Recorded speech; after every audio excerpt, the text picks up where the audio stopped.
यही सावन के महीना में एक तो बहुत सुंदर बाबा के नचारी सुनावे के पीवई छी भांगी भोला यादत छोड़ दिया घड़क कोनो नयछ चिंता यादत छोड़ दिया यादत छोड़ दिया के पीवई छी भांगी भोला के पीवई छी भांगी भोला यादत छोड़ दिया यादत छोड़ दिया।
चढ़ी बसहा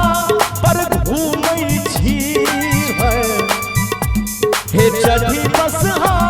पर घूमै छी यादत छोड़ दिया घरक कोनो नहीं चिंता यादत छोड़ दिया।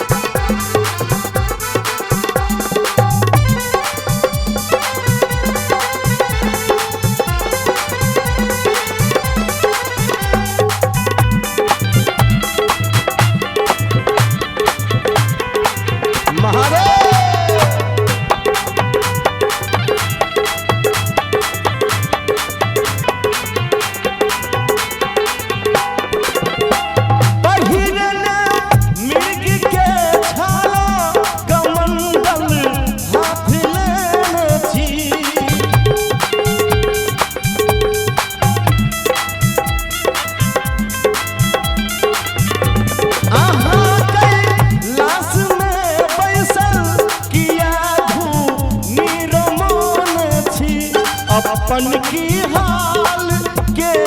छी बाबा अपन की हाल के